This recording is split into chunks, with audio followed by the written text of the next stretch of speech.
Oh my God! Okay, it's happening. Everybody stay calm. What's the Everybody procedure, everyone? What's the procedure? Stay calm! Wait. Everybody calm down! Help! Here, Oh, take my hand. come on. You're gonna fall unless you take my hand. No, give me your other hand. Oh, my other hand isn't strong enough. You take my little hand. No, get it away from me. Take it. Take my hand.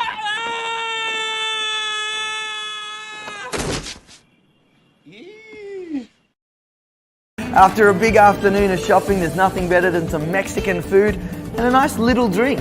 Come on down and enjoy a nice Mexican fiesta.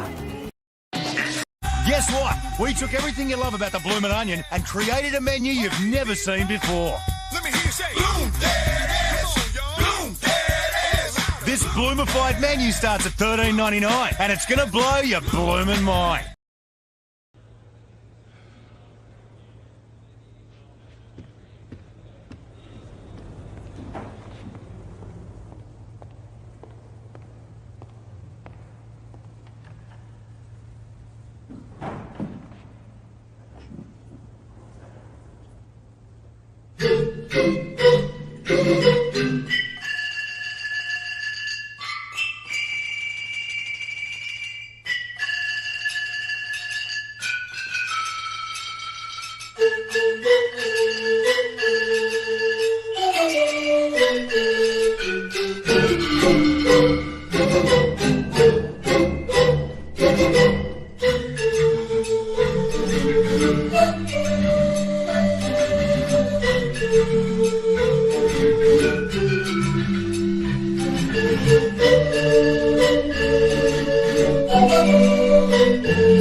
Hello, everybody. I don't know what it is about today. It's doing it again. Check it out. It's just like frozen. So it wasn't doing this yesterday. It wasn't doing it on camels. I think it'll be frozen in time. So I guess, yeah, I'm going to be back here with me avatar, unfortunately. It's still, StreamYards is so lame now. Oh, I still got my... I still got Mark's old thing up there. Ah, what a shambles. Absolute shambles. Let me get rid of that. Where is it? Delete. Oh, it's because of the... Oh, I see what it is. Oh, it doesn't... So you guys can't see it, but I can. It doesn't like the thumbnail.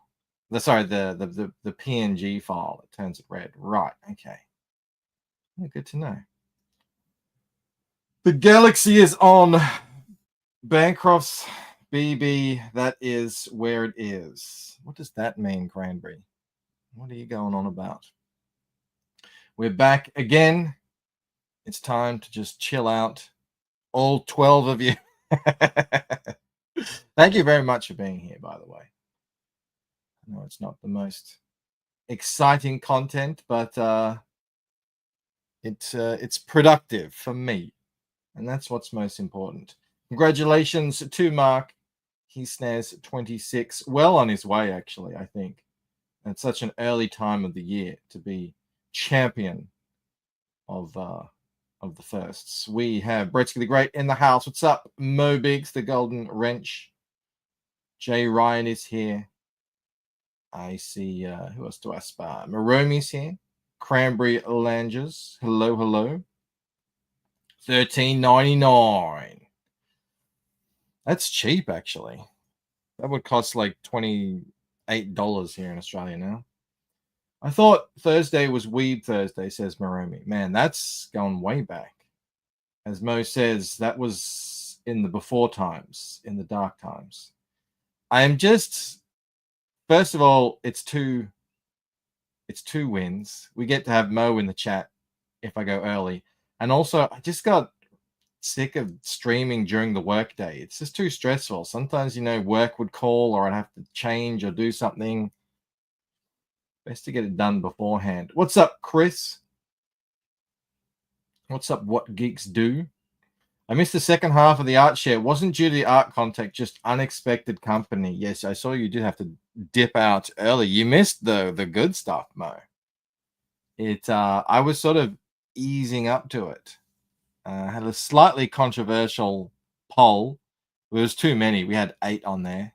And Angela wasn't happy. Shelby wasn't happy. But Rob was happy-ish. But no, there was actually a lot of good stuff yesterday. It doesn't have the grumpy Rob to entertain us. That's true. I wish he used to. Well, we used to do it later, and maybe we'll do that again. We'll start doing it later because he is wanting to get on YouTube more. So, we used to do the draw streams after work. But you know what? It seems like everybody streams late now. I used to do that because no one would stream. We get a decent crowd in here. We get like 80 people in here some nights. Or just, me drawing rubbish. But it was mostly just to hang out. Camel would come on sometimes. Rob would come on. And we'd just shoot the shit. It was fun. But now, like, people start streaming at friggin' 1 o'clock in the morning US time. And they go all night. Oh, right. You, in the bigger version of your head, is an homage to the first Men in Black. Oh, yes. I totally forgot about that. The galaxy is in Orion's belt. Yes. That was great. I love that. I remember seeing that for the first time. That was kind of mind-blowing.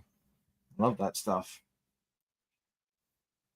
They were fun. I don't know. Maybe we'll just start doing them again. I don't know, because like I said, I know Rob wants to, start getting back out there a bit more because he's, doing the slow rebuild back to being somewhat relevant.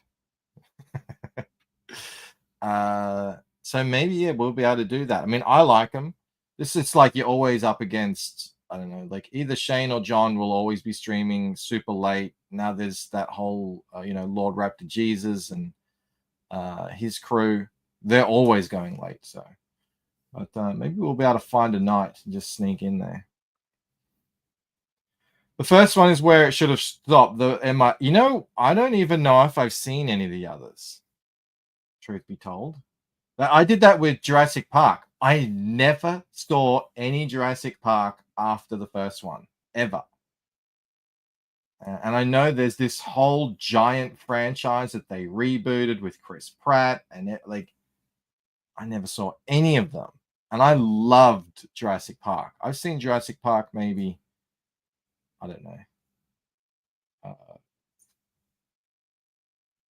friggin' 10 times. Never saw it. But yeah, no, I didn't see. I can't really remember. There was one where Kay comes back. I didn't see that one.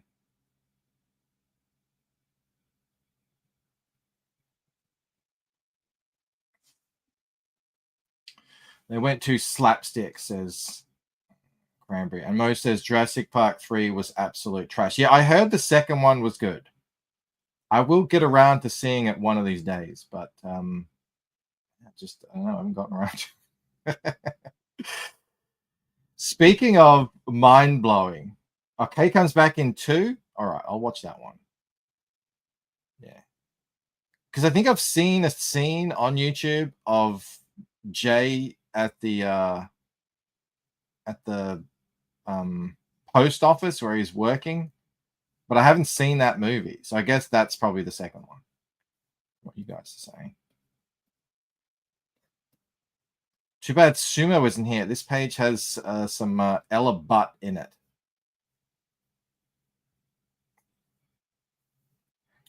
Just fixing up some of my shoddy flats here before I get started. I've been flatting that double page spread that Rod sent me the other day, and it's gonna take, I reckon, probably 5 or 6 hours to flat that. And people say, oh, you should hire a flatter. I'm not paying someone 8 hours work. That cost me a mint.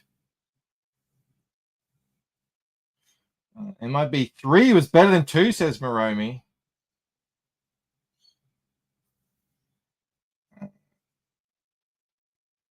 Cranberry says, although these days, compared with newer movies, it's Shakespeare. There's been some good ones to come out. What have I done here? Mel and I watched that, I think it's Apple TV movie, The Gorge, with the guy from Top Gun and Anna Taylor-Joy. It started off so great. I was loving it. It was this whole kind of romance over this thing, and it was sort of like, it had a cool monster type vibe thing to it, but it was all mysterious. And then I think, I'm not going to spoil it, but it just got so kind of generic and I don't know, bland for me towards the end. I was like, oh, damn, a good new movie that's original, but it's not based off something else before? What? What's happening? And then Moromi says, I haven't watched a Will Smith movie after Hancock. What's there been? Hancock was great, by the way. But what's there been?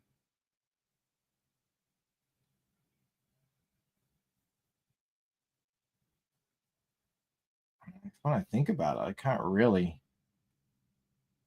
He was like the biggest movie star in the world for a while, and then, well, yeah. What's up, Dave? You're making Rob so jealous with all the Alan Goldman art, so keep that up. That's awesome.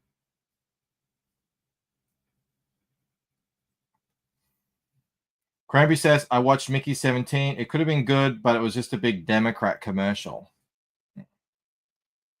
Well, the Dune movies were awesome. Dune 2 especially was friggin' amazing. So there's still some kind of hope, but like someone said something about going to them. I was like, you still go to the movies? I don't know about you guys, but here it's like you basically have to be a multimillionaire to be able to afford to go to the movies now. So we don't really, that's not really part, like that was a part of my childhood. You go to the movies, you know, with my kids, that's like the equivalent of going to Disneyland, essentially. Like maybe once a year, if something really, so we went to Paddington and that was like a big deal.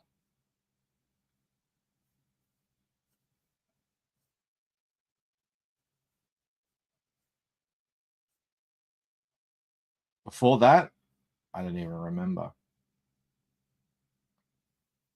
Ellie says, hello, what's up, Ellie? I was a big Fresh Prince of Bel-Air fan. His music was a part of my coming to age era. Sounds like we're the same age, Ellie. I'm right there with you. Yeah, it's I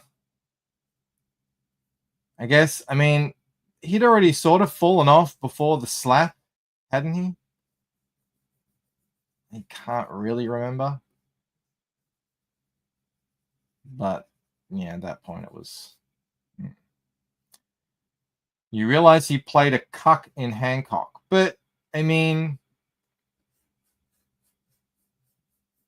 he had amnesia, so I don't know. I don't know if I'd call him a cuck. It was just more. I mean, once they found out, it was, you know. Actually, you know what? I can't even really remember what happened in the end of that movie.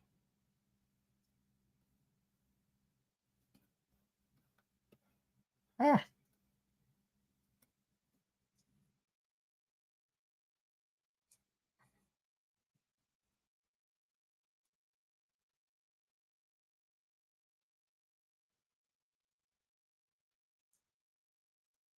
They split up because there were the two superpowers. They split up because they're too dangerous together or something.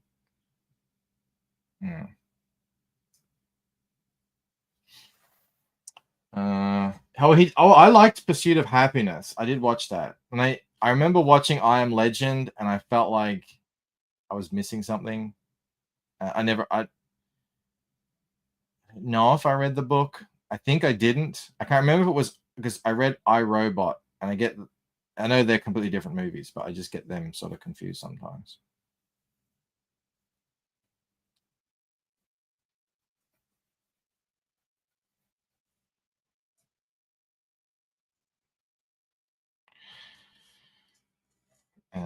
Ellie says, "Yeah, I Am Legend was the last Will Smith for me. It was okay, it just didn't take me there."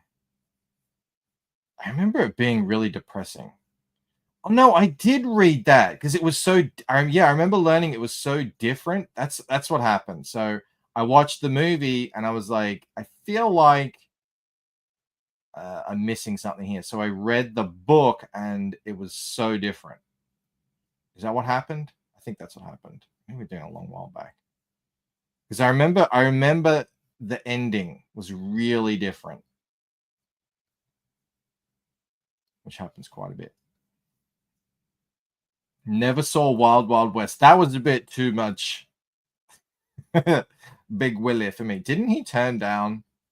He turned down Neo for that, I think. I can't really.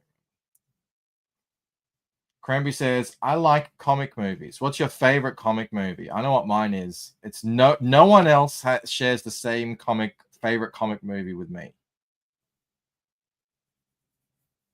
I stand by my decision.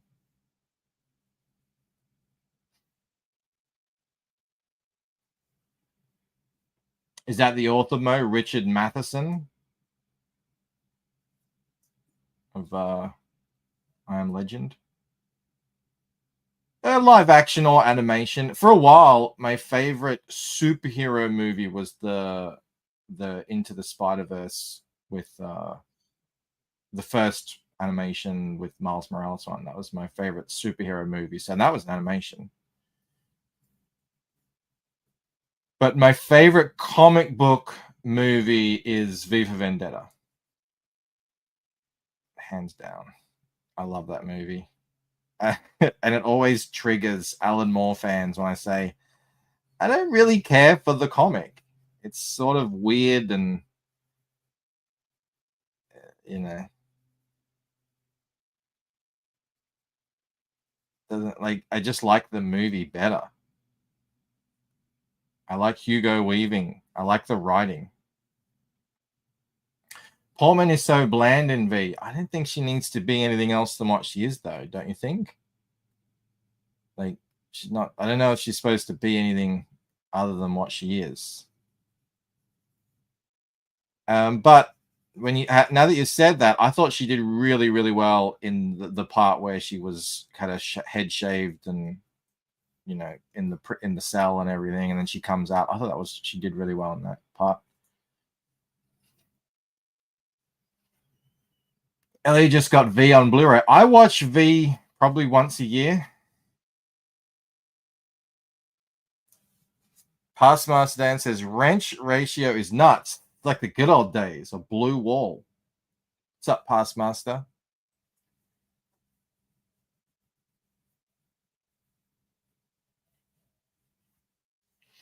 Portman being on Between Two Ferns after that was great. You shaved your head in V for Vendetta. Did you save your V for vagina?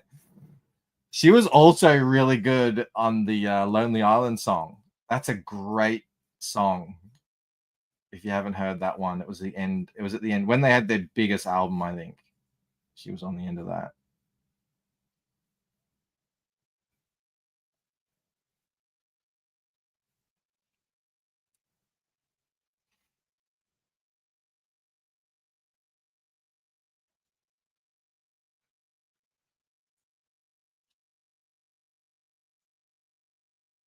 Warren says best band ever is Natalie Portman's shaved head.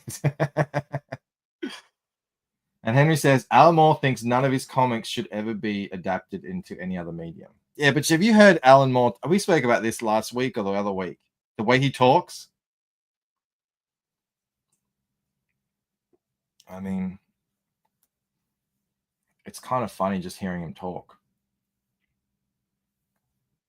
He had some pretty sage advice, but his accent was just so off the wall.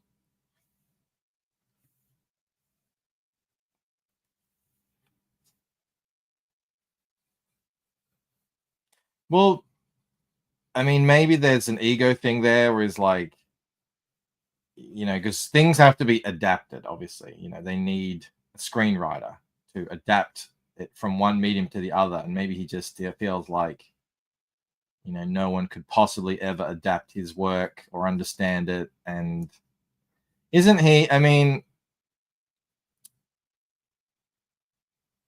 with the friggin' Watchmen, he was like, you're not supposed to like Rorschach. You know, he's supposed to be a villain, but everyone loves him and agrees with him. And people prefer the ending of that movie to the book.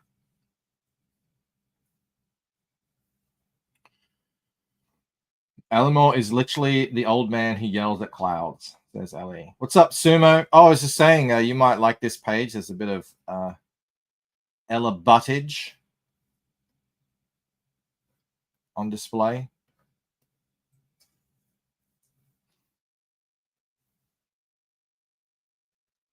I liked V the movie, but unlike you, I love the comics as what Gigs do. I don't mind the comic. I just thought it, I mean, I think it's of its day. And just, yeah, it's very different. I only read it the once, and I never felt like I needed to read it again, you know? But I do have it displayed behind me on the wall because it is still, even if Alan Moore doesn't like the movie, I do love the character, and I love the story. Past Master likes big buds, and he cannot lie. Cranberry says, Rorschach was the best character. We need more Rorschachs in this world. Not necessarily the extreme violence. Yeah, he was the... I mean, I know the comedian is supposed to be the one that tells the truth, but he was just sort of like a, you know, violence for violence sake kind of guy. But it was really Rorschach who was telling the truth and seeking the truth. I think people like that. And plus, I just really like how he's just a great friggin' comic book character. The look, it's so iconic. Yeah.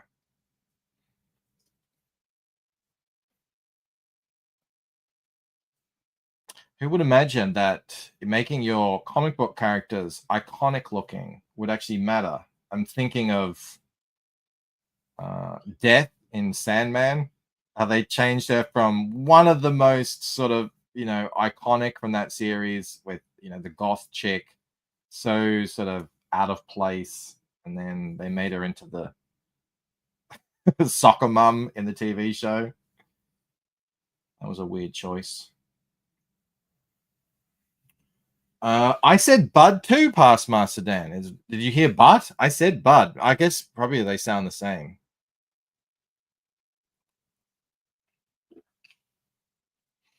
I win one original art piece of Ella's backside, and all of a sudden, I'm the butt guy.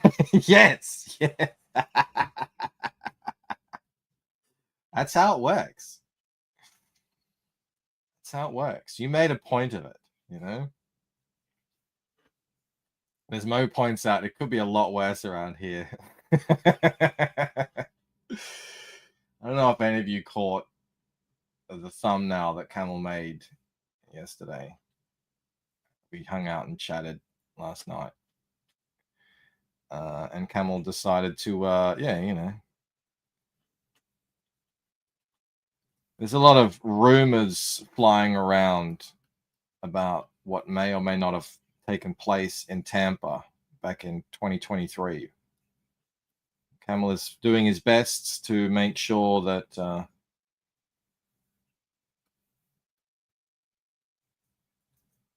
you know, they those rumors persist.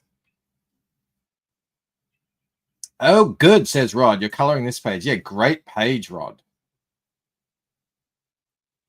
And we've got my my bricktop homage character here. He comes into it. I just love to hear his voice in my head.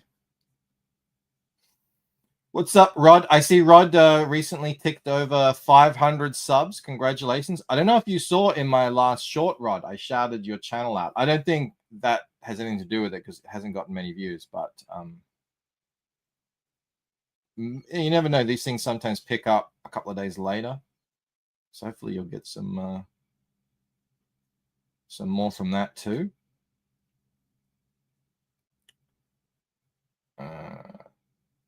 Warred says, I'm responsible for 90% of those rumors. Oh, thank you. Thank you, Warred. Yes.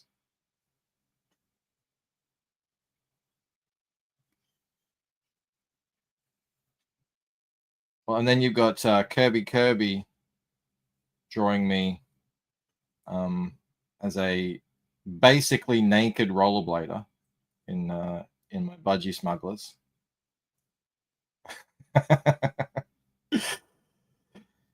You gotta love the internet.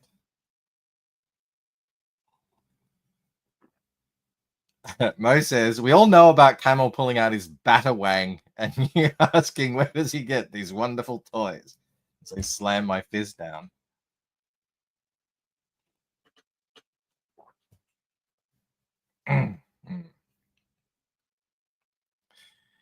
Indeed.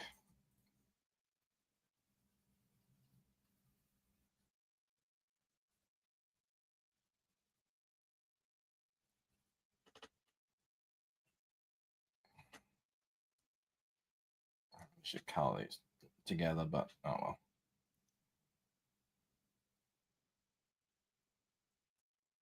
Oh, I will.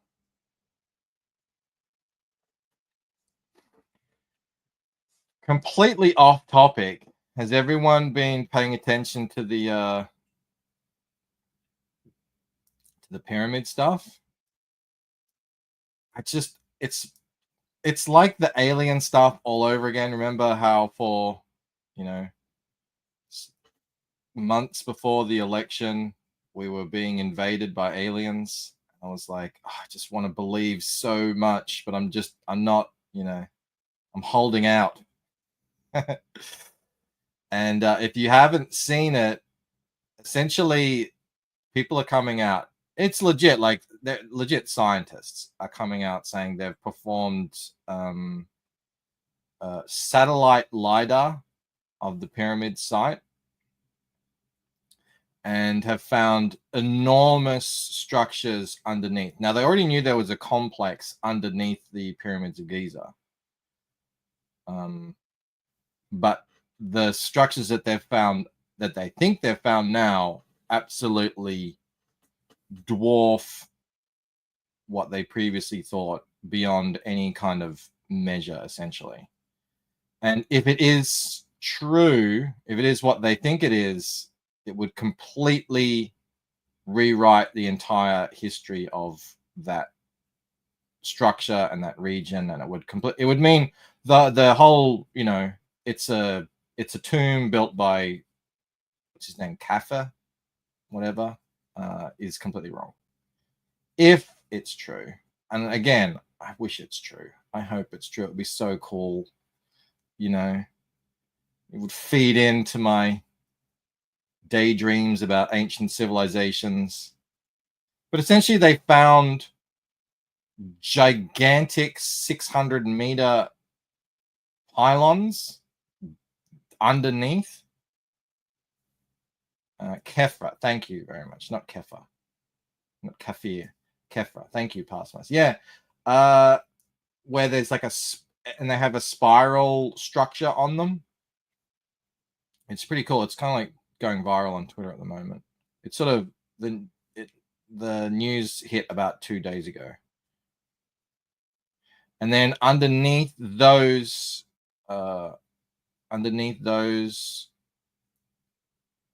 pylons, those cylinders, spiral cylinders, are 2 enormous 80 by 80 cubes, 80 meters.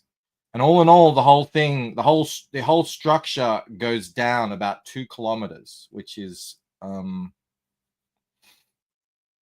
so a mile is 1.6 kilometers. So I don't know what that is in miles, but massive.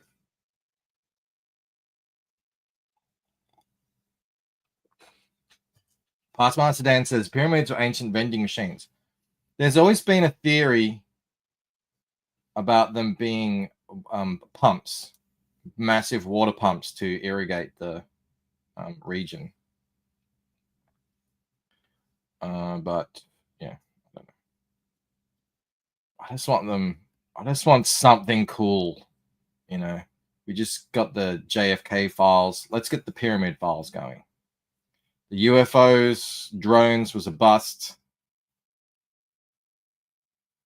The orbs, maybe. That would make sense with what we see now. Random buildings out in the middle of the desert. Well, I think the point that they're trying to make is a lot of the people, it wasn't the middle of the desert when they were built. That they were built a lot longer before what people think. So like maybe 12,000 years ago or something. As opposed to 4,000, you know? And if that is the case, then yeah, it wasn't a desert, and the whole water pump thing seems a lot more likely. I don't know. This destroys Bancroft's original butt plugs of the gods theory.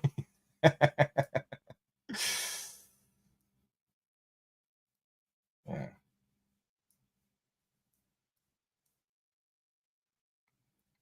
I don't know. It's cool. It's something cool enough that if it does pan out and what they're talking about is real, it's definitely, I can see it becoming something that I might somehow try to incorporate into the history of the Lucent somehow. Because every time I find something awesome like that, I'm like, oh, how could this play into it? Because I just think it's so cool.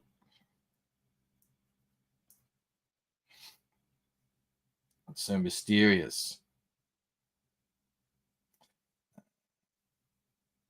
Passman Stan says, I remember years ago them saying the pyramids look like they had chemicals run through like a battery. Yep, that's another theory.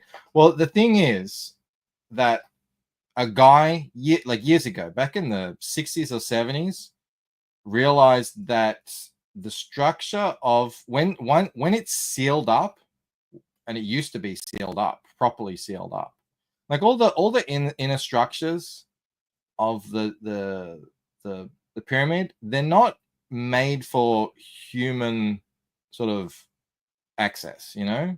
So that was like a super weird thing. You know, once they were built, the shafts and everything are too small to traverse around or move things into and out of. Like if it was a tomb where you're gonna put things in and seal it up, it's too small. Some of these things were sealed up with like a tiny little hole and no doors, you know, so it doesn't really make sense that it was a tomb to a lot of people. So some guy found out that the structure of the pyramids creates a sort of resonance, a kind of thumping, pumping resonance when it's all sealed up.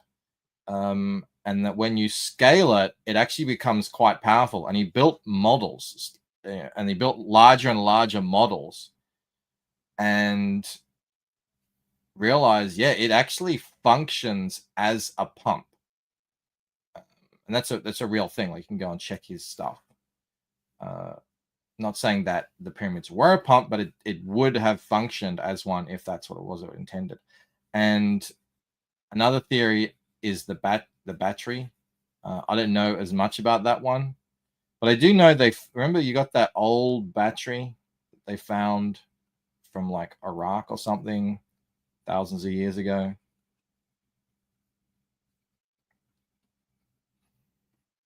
God, I just hope it's true. It'd be awesome. Bancroft painting that ass. She's got a huge ass, and you got your head all the way up it. What's up, Don? It's great to see Don in the house.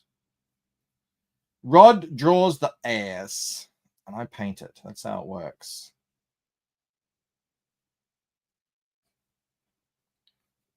Update on the trading cards. I am finishing up the final card. I'll be doing that later tonight and over the weekend. Most of the pre-press is done on the other cards, so we'll be going to print next week. Hopefully it won't take too long. I'm a little worried about the hologram ones because last time the special cards took forever to print, but I think the holograms are not that involved, but we'll see. Smiling Bandita says, inside the pyramids are like the inside of a foundry machine. They're built exactly like the inside of a foundry I used to work at. When you say foundry, what kind of foundry are you talking about? Like a foundry to do what?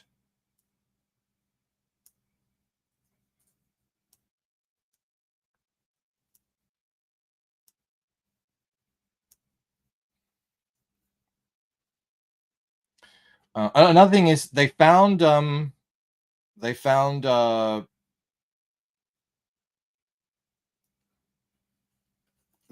chambers using the LiDAR as well. Actually, in the pyramid proper. So they found stuff underneath it, and they also found other chambers that they haven't. Like I said, I mean, some these things are sealed up, and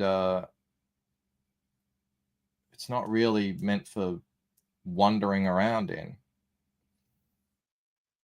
Bancroft Gate kept my selection of his recent statements. Oh, sorry, no. So what does he say? The shafts are too small, sealed up with a tiny little hole, a thumping, pumping resonance, quite powerful. Rod really has altered Bancroft's perception. Yeah.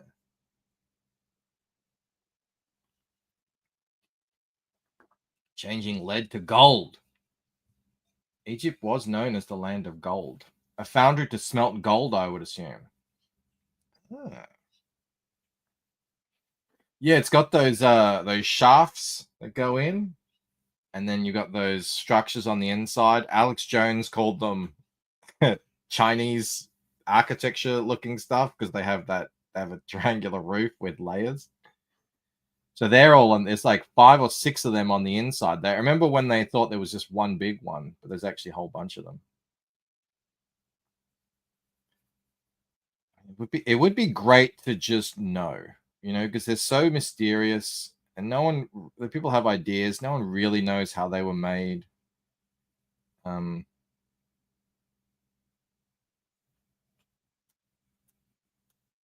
Just like the monoliths, how the ones that sort of look like they're melted together. I remember watching a video of a guy who reckons that they actually used to use a substance, kind of like a gel that they would make, that they would rub. They would put a piece of stone down, and then they would put this substance. I think it was red. They put this red substance onto the stone, and then they would lay another stone on top of it. And over a course of a couple of years, the substance would dissolve the stone, and the weight of the stone above it would cause it to appear like it's kind of melting. into the stone underneath it, and that's how they used to get those monolithic walls and stuff that looks like you can't even slip a piece of paper between them with no mortar, and it's like perfectly glued together. They'd make baby stones. I'm not doing it on purpose, man. This is the sort of stuff I watch on YouTube. I don't know about you guys, but this is what I get into.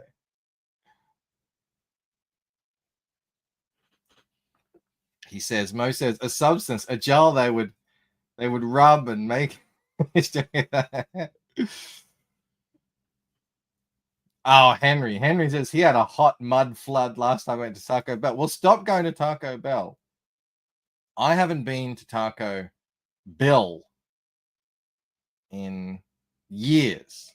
I stopped going. You can stop going too. You know they even have Taco Bells now? It's outrageous. It's un-Australian.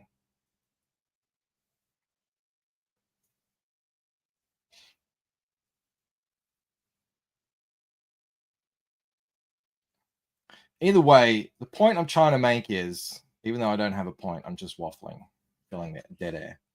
The point I'm trying to make is history is full of cool, mysterious stuff, and you know, it's awesome, and we've forgotten collectively as a people more than we've remembered.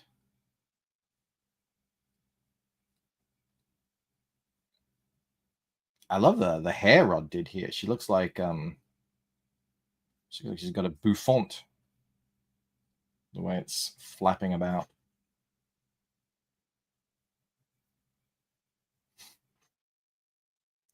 Did you ever find out Taco Bell was the same company as Taco Bell? Oh no, we know that. We know the history. It's all written on their website. So Taco Bell was just a complete coincidence. It was just a guy called Bill who went to Mexico and thought, this is good. This is, I think, back in the 60s.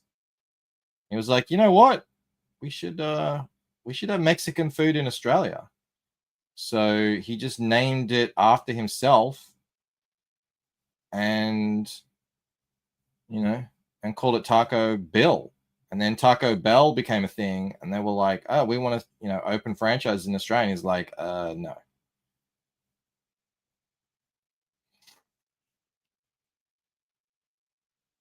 Sometimes, CMO, sometimes, the truth is just, the thing about real life is coincidences actually do happen in real life. We think that they don't, because in movies, there's no such thing as a coincidence in stories, but they do.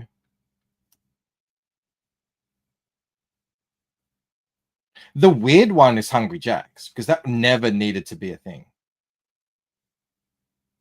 I know it's actually not that weird, because there was already a Burger King, but it's like, you're a big franchise. You'd think you'd be able to buy out a small burger joint. No, they're in it. Cranberry says, I think coincidences happening is just a coincidence. I don't believe it. I've had the craziest ever coincidence happen to me. Still hard to believe. But yeah, they happen. You hear about it. Remember that show, The Extraordinary? Do you guys have that?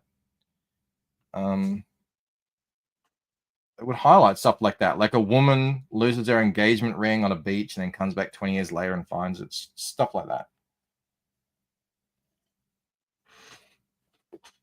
Look at Mark showing the respect of the Golden Wrench. Honoring Mo. That's why he's our leading first champion. No one's even really close. Yeah, I told this story before. I'll tell it very quickly. Years and years ago, Mel and I met my cousin that I hadn't seen since we were little kids. And now we were adults. And so I was just over at my dad's place and like, oh, you remember such and such? I was like, no, sort of, I guess. Like, yeah, hey, how you going? All right. I have lots of cousins. And so anyway, that weekend or maybe a couple of weeks after, Mel and I decided to go on a trip. And we hardly ever did this. This is not like a thing that we would do very often. We decided we would drive down the coast and stay at a hotel and, you know, just enjoy the weekend. And so we drive out. It's like I think it's like a 4 or 5 hour drive. Anyway, we stop at a very popular kind of tourist attraction. You know, I'd never actually been there. Mel obviously had never been there. So I thought, let's stop and have a look, check what it's all about. Anyway, we're there and we're walking back, and who's there but my cousin that I hadn't, you know, like, and it's a coincidence enough that they were there at the exact same time at this place, you know, 4 hours away from where I live. But if I hadn't seen them a week earlier, I wouldn't have even known. It would have just been a stranger. Like, I wouldn't have thought twice. You know, I would have been like, oh, you know. So automatically I was like, oh, wow, that's like, what a coincidence that we saw you guys here. That's crazy. So we just like spark up a little, you know, chit chat, short, small talk conversation as we're walking. You know, not only were we at the same place at the same time, but we were leaving at the same time too. So we're walking back to our cars, and we're like, oh, and when I say car, like, this car park is enormous. It's, you know, it's out in the middle of nowhere. It's just this huge thing, hundreds and hundreds and hundreds and hundreds of cars, maybe even over 1,000. So we're walking back with them, and lo and behold, they're parked right next to us out of all of these cars. So at that point, we're like, oh my God, this is freaky. What the hell? You know, this is crazy, right? So we're just laughing about that. And then we're talking. They're like, oh, so what are you guys up to? It's like, oh yeah, we're just driving. We're just going to stay in Warrnambool for the weekend. And we're like, what the hell? We're staying in Warrnambool for the weekend. It's like, oh my God, this is nuts. It's like, yeah, we're staying at this place. It's like, oh my God, we were staying at the same hotel, the same place, we went to the same thing at the same time. It's just absolutely nuts. And then they were like, we should totally have dinner one night. And we were like, yeah, we will. And then we never did. Because we're antisocial. But I feel like the universe is telling us we probably should have. That was freaky. So if you wrote that into a story, you know, as part of a plot of how characters meet up, no one would ever accept that. It's like, that would never happen. You know, they're like, that's the writer forcing events, you know, in an unrealistic manner, but it happened. Mark says the auction is holding a 238 for the moment. He's talking about Gilgamesh, the last of the trading card auctions. We will be finishing that up tomorrow night after the Diaz Bros show. So do make sure you're here. I'll try to make a fun event for all of us as we close out the trading cards. Someone was asking me about, it's like, oh man, I'm so ready to move on from the trading cards. It was supposed to be just a little fun thing I did, you know, late last year, and then I got that stupid idea to make comics on the back, but it's all done now. I'll be very happy to get them out and hope everyone enjoys them. Henry says, I noticed that Australians are the only tourists who don't complain about how big America is because their country is huge too. Yeah, no, I actually appreciate the fact that there's towns almost everywhere in America. You've only got one sort of big spot, you know, towards the west where you've got that big desert. And even then, there are still some towns in there, like on the edge of Death Valley and everything. But we actually appreciate that. We're like, oh my God, because, you know, in Australia, you go into the middle, it's like death. There's nothing there.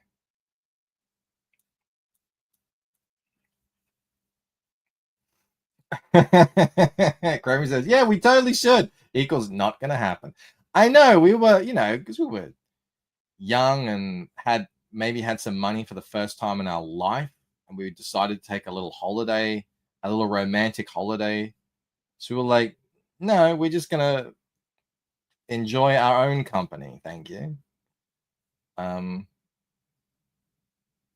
No, nothing personal.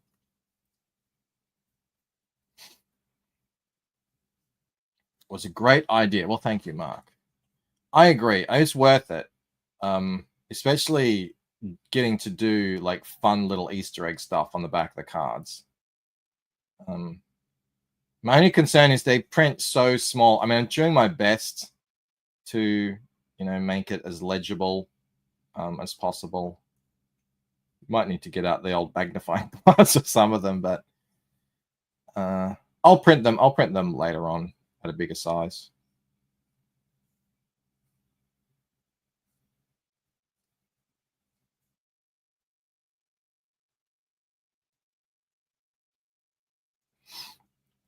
Europeans complain about a 4-hour drive. Dude, they complain about a 20-minute drive. I remember once we were going to a skate park in Germany, and the guy was like, I was like, is it far? It's like, yeah, it's pretty far. You better, I'm like, oh, God. Because around here, we drive to a skate park. It's like an hour and 20 minutes away, and they're like, yeah, it's like at least 20-minute drive. I just laughed at his face. It's like, oh, my God.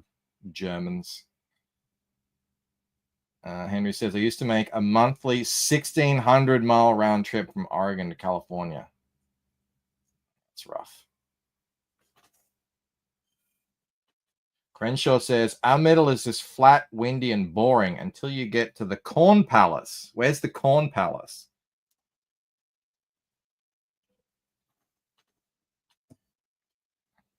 Heard of that one.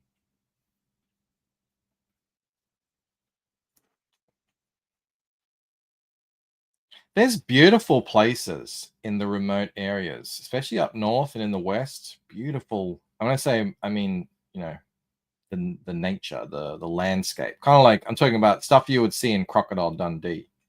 But it's so remote. And it's actually really expensive to go visit because it's so remote and not many people do go out there. And some people go out there by themselves and they die. They die from not calculating how much petrol they're going to need, and the fact that, maybe they don't. I mean, now I guess it's probably be less now that you've got satellite access and stuff, but back in the day, it's not like there was telephone service out there or petrol stations or anything. And sometimes they get eaten by a croc.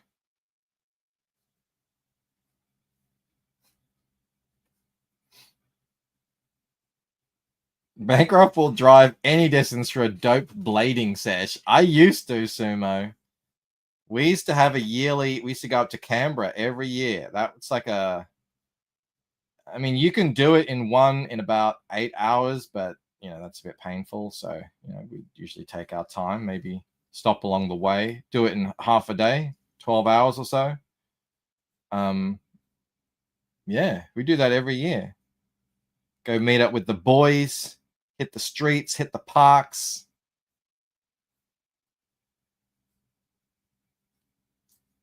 Drinking and blading. And good times. That was back in 96, 97, 98.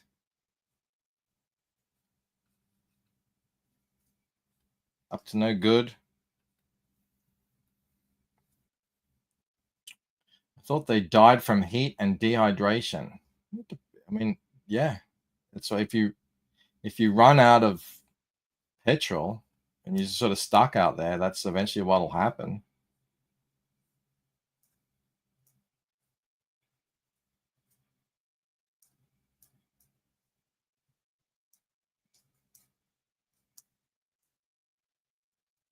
Because there's distances that are like,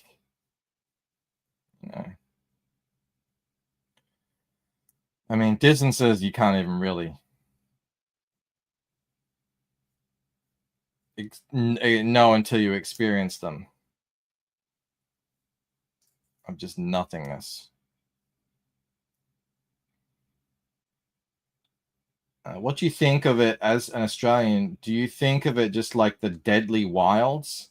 I mean, I think most Australians just don't really think about it. It doesn't enter our life. It doesn't enter our minds. We know about it, but I think a lot of countries have that. Like, there's actually a lot of countries where it's just, there's a couple of cities on the coast, and then the wilderness, just, people just don't venture out there. They don't have any need to. And it's funny because it sort of is how we're known, because it is kind of unique and interesting, but it doesn't affect anyone's life really. Like, everyone jokes about the snakes and the spiders and everything, but honestly, apart from the odd huntsman, I hardly ever see a spider. You do see snakes from time to time, but not really. It depends where you live. The only difference is, like, seriously, don't touch them. For real. Stay away. That's it. Like, because you could be in serious trouble if you do. If you're up north, there will be differences with, say, like sea life, blue-ringed octopus, and all that sort of stuff. But yeah, and Moromi says, yeah, the US has places like that too. Exactly. I think it's just like that. And it's like, what does someone in San Diego think of Death Valley? They probably don't. It doesn't really factor into their daily lives.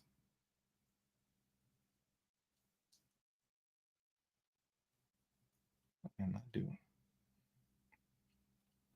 Brown snakes, exactly. The common brown, as it were. The deadliest snake in all the land. Well, effectively.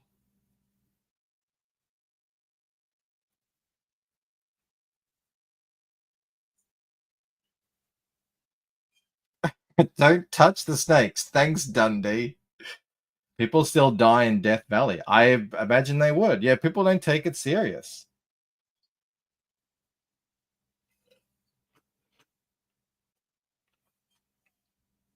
Chromie says, I think of your wildlife first. Second, that you're a big island continent way out in the middle of the ocean. Thirdly, that you're kind of like Americans. So I don't think we're way out in the middle of the ocean.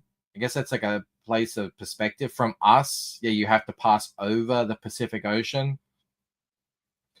But I don't consider us particularly isolated. We're isolated from the West, but we're not isolated from Asia. We're right there.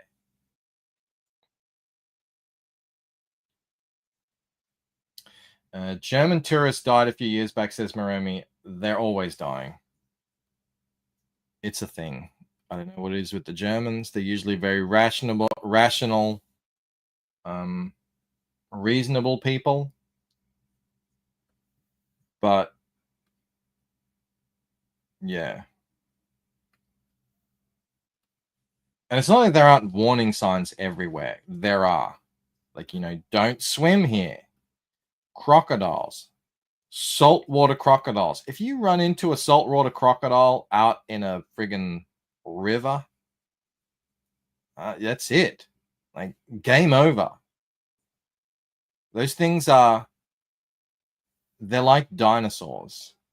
They're as old as dinosaurs too. What's up, Katie Did? She says, stopping by to say hello. Beautiful work as always. Thank you very much, and thank you for the super chat. And I must point out, this is not my art. This is the art of the glorious Rod Looper. So this is this is the next book I'm putting out. It's called Fractured Mind, and it is a prequel, let's say, to my main story. So while Rod was working on this, I've been working on my main series, but this is the next one to come out. And I am merely the colorist on this. But thank you for the compliment and the super chat. Those Germans probably out there touching the snakes. See, I don't know. I think most people have a like general weariness of snakes, and I know Australian snakes. You don't really they don't surprise you. You know, it's the crocodiles do. The crocodiles come out of nowhere. They're like you don't see them, and then before you know it, you're in a friggin' death roll at the bottom of a river. So I think that's why the crocs get them. You got to really kind of go out of your way to get bitten by a snake. It's not really a concern for most people.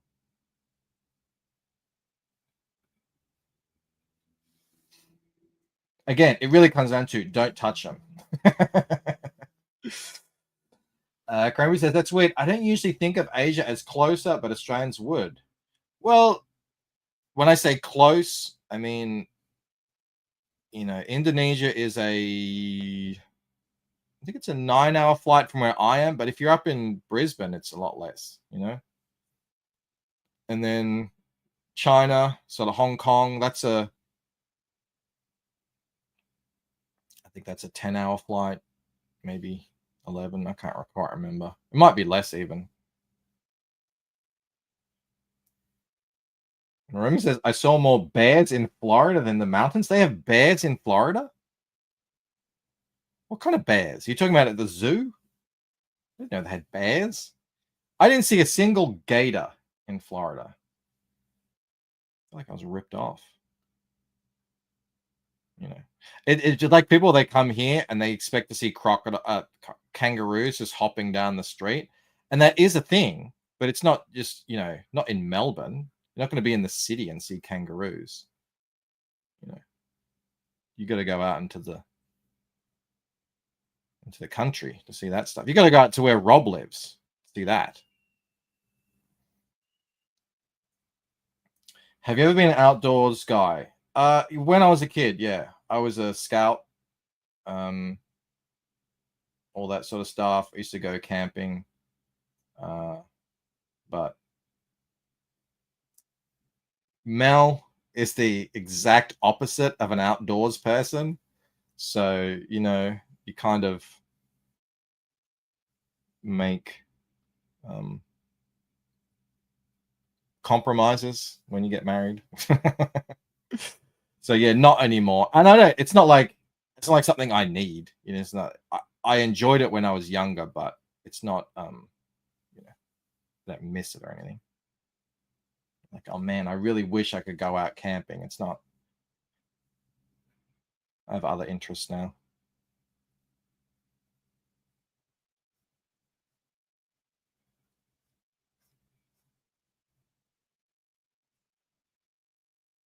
And like a beach person, if you're a beach person, Australia is the best because everyone lives close to a beach, including us, and we never go to the beach. We have a beach 10 minutes away. We never go.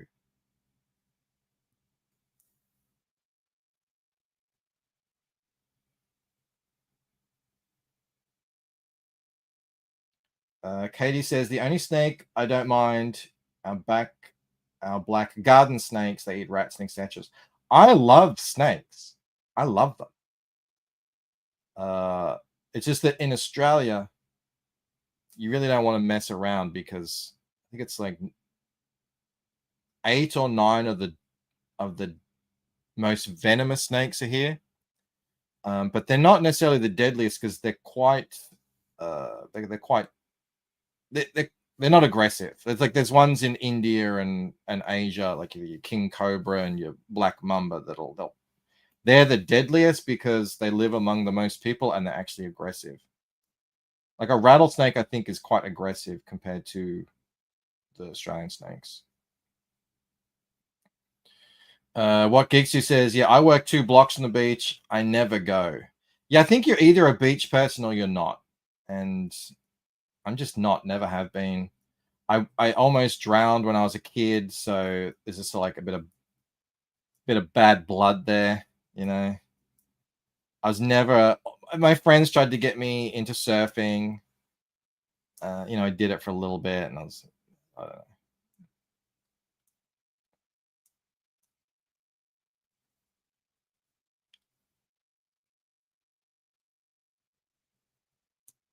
But there's obviously a big Australian beach culture that I'm just not a part of.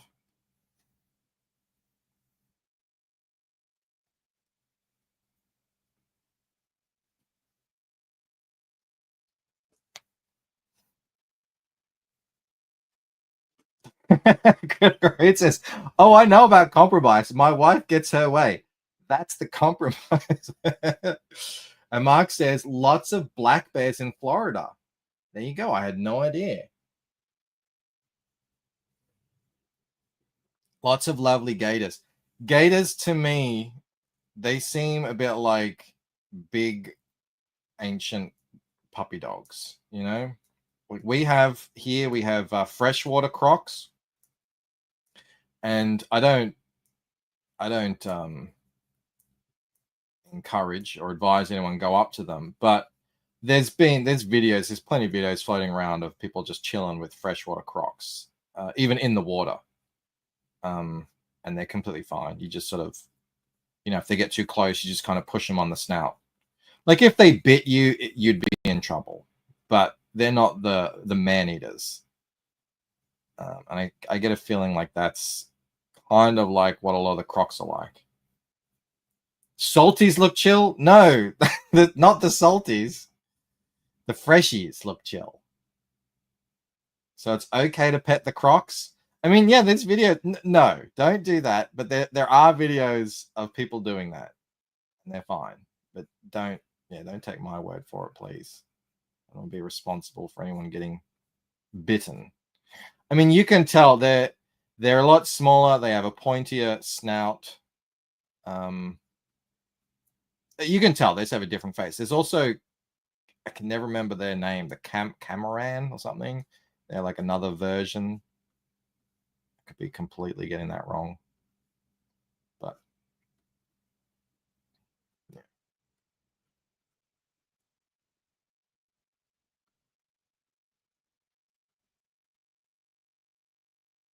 Some surfers even, you'll see them, like a massive shark, like a tiger shark or a bull shark will come up to them and they'll just sort of push them away on their snout, you know?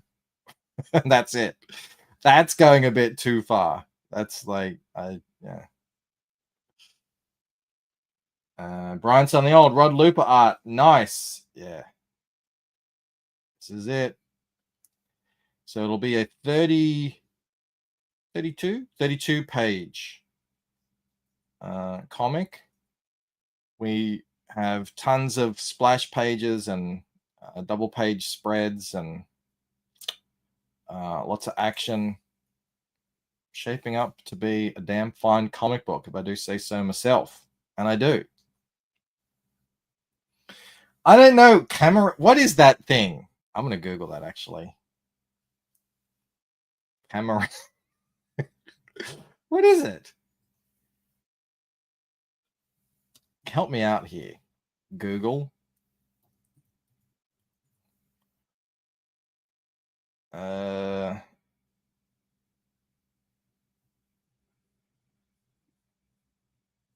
I just Google types of crocodile. Types of crocodile in Australia.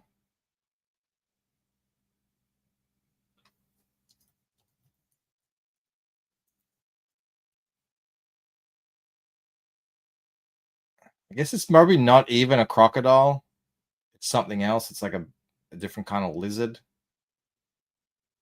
I can't even find it. I swear I didn't make it up. It's a real thing. Anyway, a caiman? Is that it? That's it. That's it. Thank you. Thank you, Maromi. Yeah, it's like a mini croc.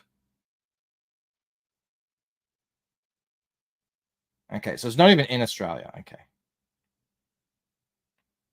That's why I didn't hear about it.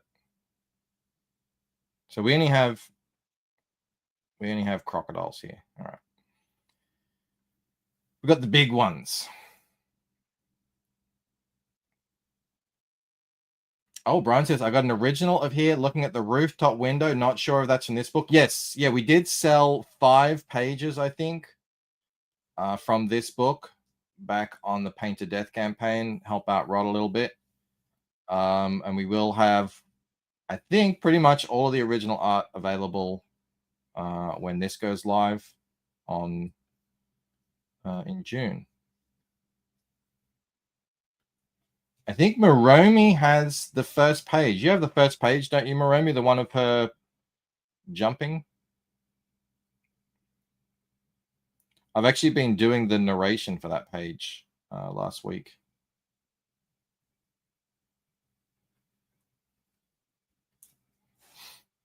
Six have been sold. Yes, page 1. Oh, that's what I said earlier, Bancroft, in South Florida. Well, look, you know. You guys know me by now. My kids will go like, they'll say something and I'll say, oh, did you know? It's like, we just said that literally 10 minutes ago. And I'll think like I'm telling them something. That's how it works.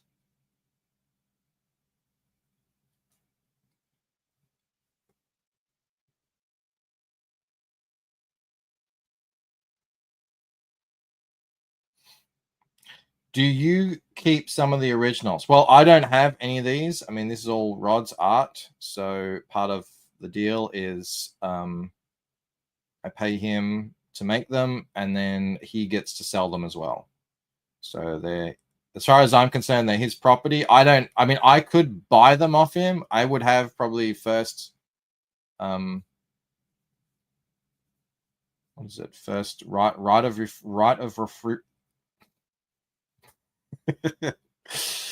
right of refusal. I'm still waiting for the moment when I record the audio of a short and do it in one take. Never happened. Never happened. How many shorts have I recorded now? Over 100? One of these days, I'll get it right in one. I found out it's really difficult to say double page spread quickly because you want to just say double page spread like that. It sounds like you're saying something weird.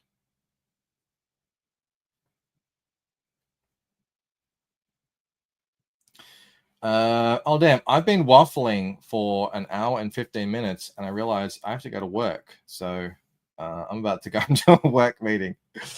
All right, everybody. Didn't really get anything done, but we hung out and that's what I like to do. So thank you very much for hanging out with me.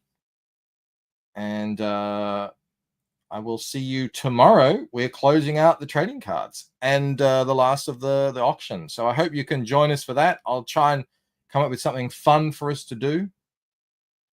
In the meantime, I hope you have a wonderful night, wonderful day. I'll see you tomorrow. All right, guys. Bye. Perth made an Australian video, and I wasn't even in it.